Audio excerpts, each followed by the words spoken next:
This screencast is going to take a deeper dive into the App Store. You can see the App Store there is kind of in the middle. It's the blue app that kind of has the A on it and says App Store. So we're going to go ahead and we're going to click inside there. And when we click inside there, it most likely could come up in a plethora of different ways. But I'm going to click on the bottom there where it says Today, and kind of gives you an overview of the favorite apps of the day. They always try and customize this to what's going on in our world. So for example, I guess there's a Batman and Joker movie out. So guess what? There's a Smile, it's the Joker app. There's 5 new games we would love. If I scroll down more, they always have a game of the day, which is usually free. This one's a goodie but oldie, Qbert. And there's it tells us also right underneath that get that there's an in-app purchase, which means you can get it for free, but to move forward, you might have to purchase something, or to move extra levels, extra lives, you might have to purchase something. So be aware of that. AR is augmented reality, and some of the newer apps and newer iPads have that availability. And then you can see that they categorize them. So this is Share Faster with iMessage. So if I click on this here, this gives me a bunch of different apps that I can do with iMessage. So Venmo, Fandango, Gift Keyboard, ESPN, OpenTable, iTranslate, Jet, Yelp, so on and so forth. All right, so I can just keep scrolling down and kind of looking. If I'm a game person, I can click on the game section. And what this will do is it'll give us all types of games. And you can see that Leo's Fortune is $4.99, Dragon Blaze is free, but it has in-app purchases. So those are all the different types of games that you can play.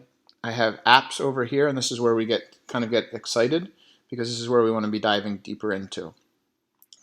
So you can scroll around and you can see now trending for kids. So I can click on that there, and I can see Sego Mini World. And I'll take a look at this one just to kind of show you what it looks like.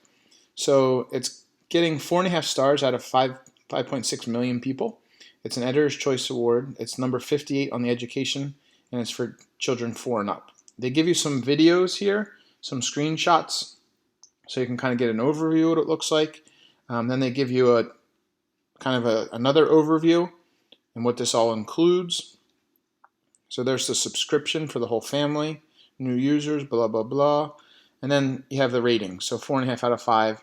And you can see, and I take a lot of ownership on these ratings to kind of see what's going on. So this person says 4 out of 5. I want to start off by saying that I wouldn't give this 5-star rating if it hadn't been a problem I'm going to mention. And then it goes on and on.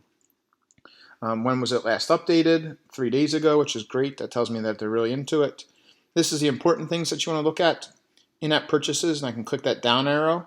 And I can see there's a monthly subscription of $6.99, annual subscription of $44.99, holiday sale of $4.49, how many megs it takes up, the age range, and then there is family sharing, which means if I download it on my iPad, my daughter can download it on hers, my son can download it on hers, my wife can get it on her phone, and we can go up to 6 on family sharing. So that's great. I'm going to hit the app section in the back and go back. So get apps for iPad, iOS, popular apps, Editor's Choice, and so on. So you can scroll all the way down, and I don't know why they've hidden this, but if I keep scrolling down, I go over top free, top paid, and then it gets into the categories. I don't know why they put these all down here, but there's an education category. So I can go ahead and I can click on that there, and now it's going to give me all the different types of apps that have been labeled education. So you can get lost in here. And so you can go in here. And I'm going to look at this Tiny Cards, fun flashcards. So I can click on this, and I can see some screencasts or some screenshots. I can see more by Duolingo. I can see, oh, if I like that one, I also like this. I say that's via Amazon. So there's all these other ones. And then you can start clicking, and you can see that I can start to get lost. Where was I? Oh, no. So I can keep hitting the back button and come back. There's preschool and kindergarten, elementary school, middle school, and then high school apps. So there's all different types of things in education there that you definitely want to take a look at, because at some point during the course you're going to have to pick 5 apps that we don't showcase that you're going to be able to benefit in your classroom. So what would work for you? Moving right along the bottom, I also have the arcade. These are apps that you can do. You can play via iMessage. I don't do anything with it. My son does it once in a while, so that's there.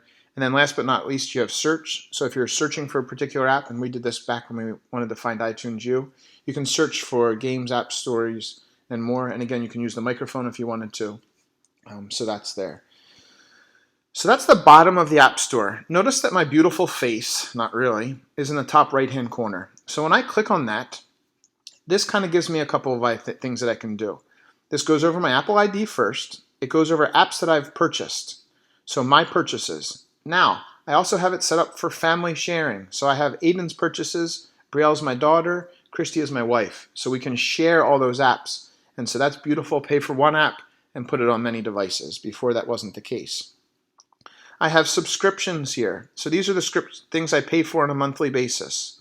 So it's loading. It may ask me. So I pay for a magazine called Mac Life, and I also pay for ESPN Plus. So that's there. These are ones that I used to pay for, so I no longer pay for them.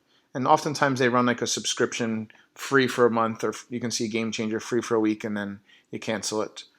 So that's there, and that's how you would go about canceling those. If you had a gift card, you could click on that there. If you wanted to send a gift card via email, if you wanted to add funds to the Apple ID, you could do that. This is also telling us updates that were done recently.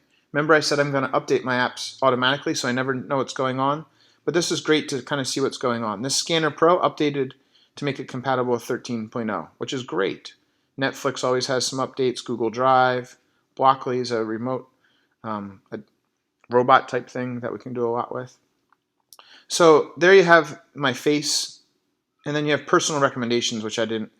So they kind of give you kind of all different types of information there. So the App Store